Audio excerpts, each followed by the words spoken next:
Hello mga kapatid, kamusta po kayong lahat dyan? Tayo po ay magluluto ngayon ng chicken marinated in soy sauce plus may Sprite. May garlic na rin and nilagyan ko rin ng lemon. So ito siya. Yan. Overnight ko to na minarinate mga kapatid para manuot yung lasa niya at na rin, mapalambot na rin yung manok. So, ayan, mainit na yung kalan natin. Ilalagay tayo ng mantika. Ayan, vegetable oil, lagi ang gamit ko mga kapatid. So, nasa inyo kung anong nais yung gamiting klase ng mantika, pwede rin. At maglalagay din ako ng butter. Iba kasi yung nung butter. Para siyang mas juicy yung chicken. Tapos syempre may rin to, yung lasa niya, 'di ba? Kumbaga yung chicken na lulutuin ko ay ina-achieve ko ang parang MANG INASAL style na hindi siya grilled. Pero MANG INASAL na hanggang mag-dry siya. Dito lang natin siya sa panluto. Para ma-distribute yung butter. Ang bango. Diba?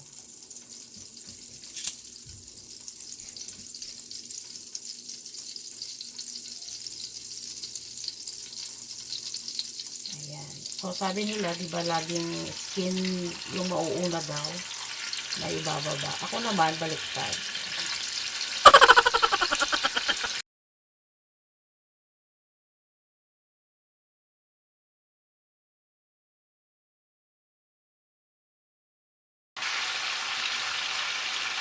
So, ayan. Balik pa rin natin.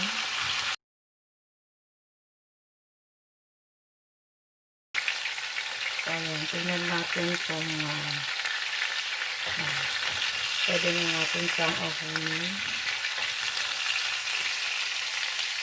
Kasi parang pustahin lang natin ng konti mga kapatid. Hindi natin siya niluluto muna ng maigi. So, ayan. Ano pala yung chicken natin ha? Drumstick na, yung may fry na yan. Yung as in talagang buo na para siyang MANG INASAL cut. Okay. Yun ang ating na-achieve dito mga kapatid. Ayan. So, I think pwede na natin itong ahunin for now. Pero hindi pa tulo to ha mga kapatid. Ahunin lang natin siya.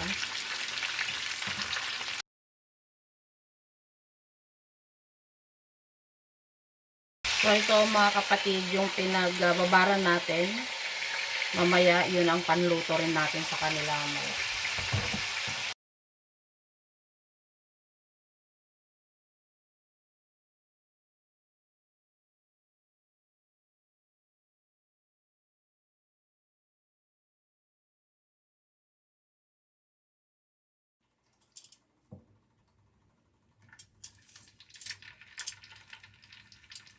Balik na natin sila mga kapatid para yun na yung natin. Lutuin na natin sila ng maigi.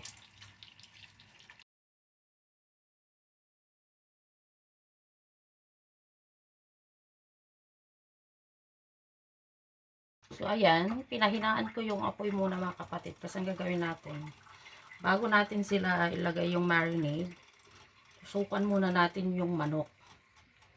Tusok-tusukin natin yung kanyang yung laman para maluto yung loob. Manuot din yung marinade na ilalagay din natin. Ganyan.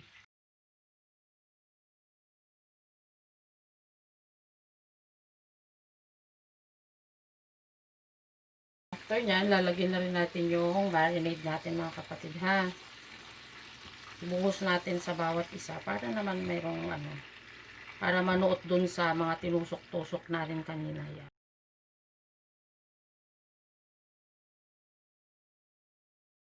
Dagdagan natin ng konting tubig. Konti lang. Ipasang 15 minutes mga kapatid.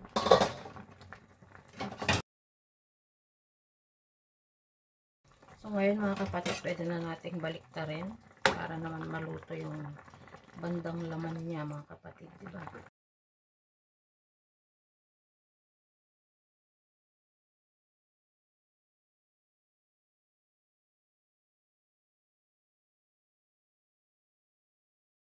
Natin after 15 minutes ulit.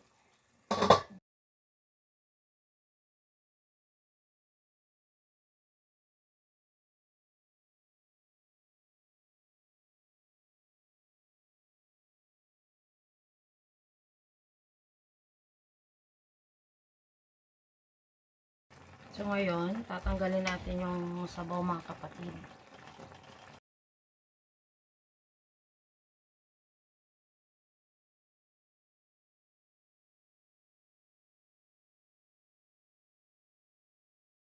Ngayon, kunin muna natin yung tatlo ulit. Kasi hindi natin siya maprito eh. Ayan, kung mapapansin nyo mga kapatid yung nandito o ibabaw yung mantika niya. So, kukunin natin yung mantika dito. Ayan.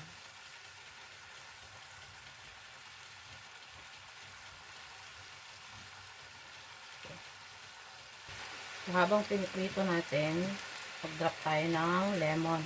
Konti-konti.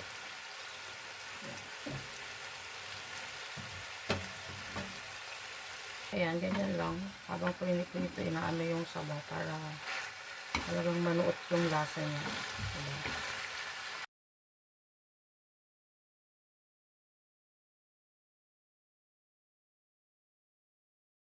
Lagyan ulit natin ng lemon. So, habang piniprito natin to guys, ganyan.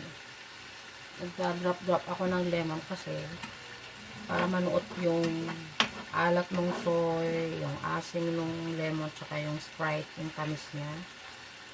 So, diba?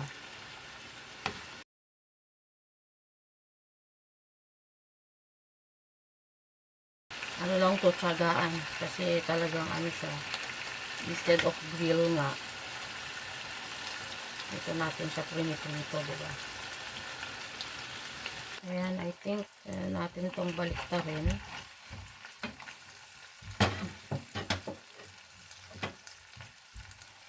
Ano na yung balat. Iyay. Dumikit na yung mga balat. Ayan yun na yung mga balat guys. Diba?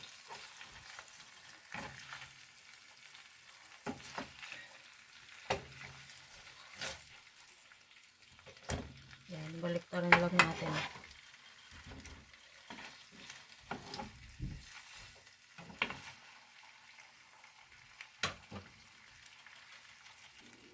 So, ayan guys.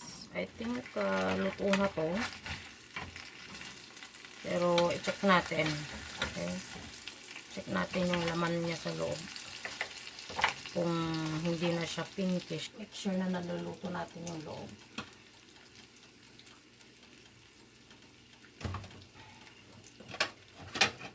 Para malaman, ayan. Buksan natin yung pinakamalaki. Ayan. So, puti siya guys. Ibig sabihin, luto siya. Ayan. Hindi na siya yung pink-pink, right? So, luto na to. Mag-ahon na tayo. At meron pa tayong isang batch.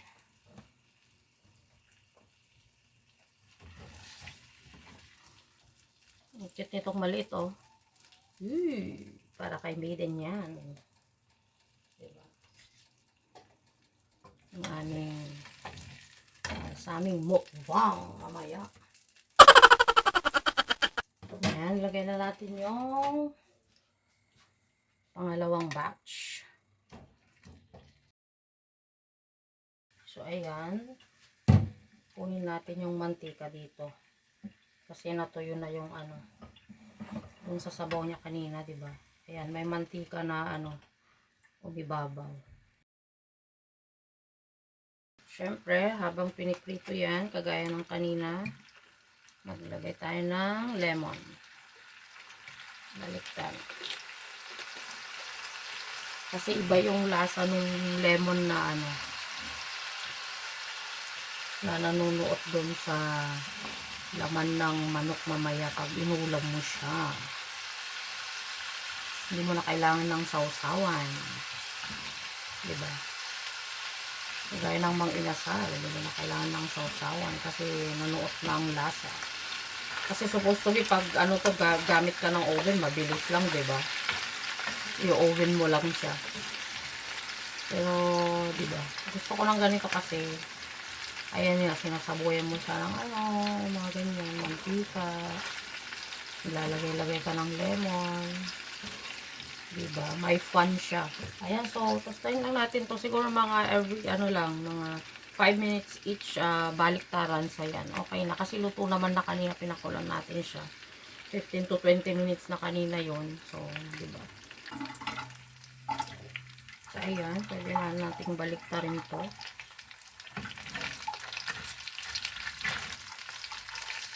Sana ay hindi dumikit ang balat mamaya.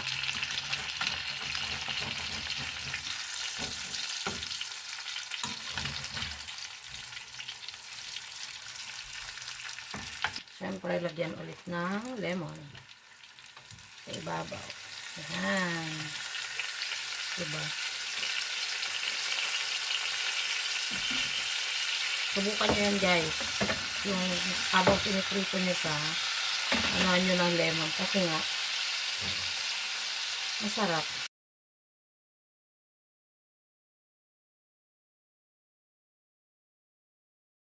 Balikan natin after 5 minutes ulit.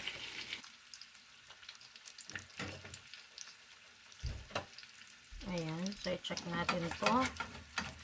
Ako, mukhang dumikit yung balat. Uy, ay, ay, ay, ay.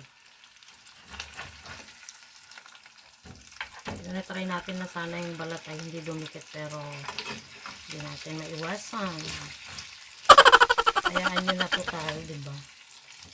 Para naman mabawasan ng cholesterol. Parang yan. Tapos, sabuyan natin siya ng oil. Para maluto siya. Ano lang talaga to, mga kapatid. Pag niluto to ng ano talaga, sa pan. Patience lang talaga. Patience is the key.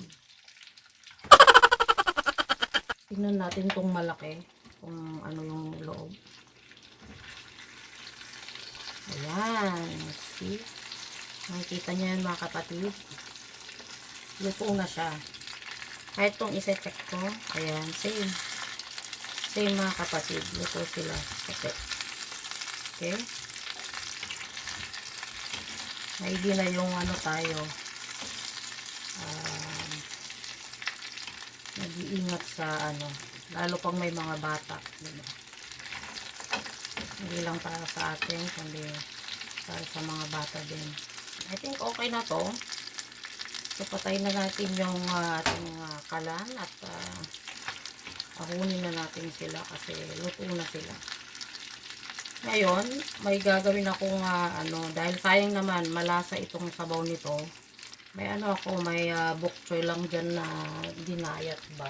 Para may gulay tayo, niluluto ko yung bokchoy. Yan, ahunin muna natin sila, mga kapatid.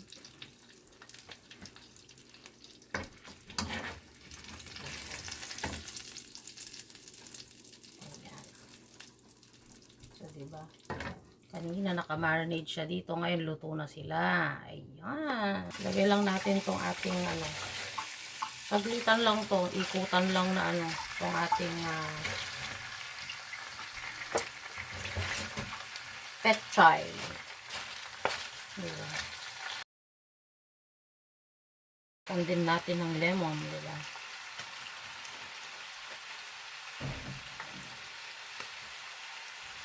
Ngayon, para hindi siya ano, kasi masyadong dry, mantika lang. Lagyan natin ng sabaw kanina. Ayan. 2 sandok lang. Panluto lang natin sa gulay. Mabilis lang itong maluto, mga kapatid. Lagyan natin ng paminta.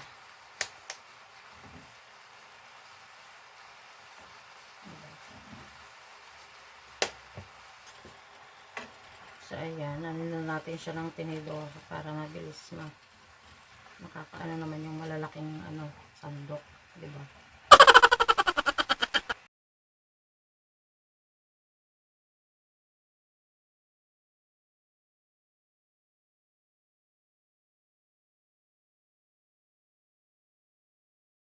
Nakatapos na tayo ng ating chicken at saka ang ating gulay. Ayan mga kapatid, abangan nyo ang aming mukbang sa susunod na video.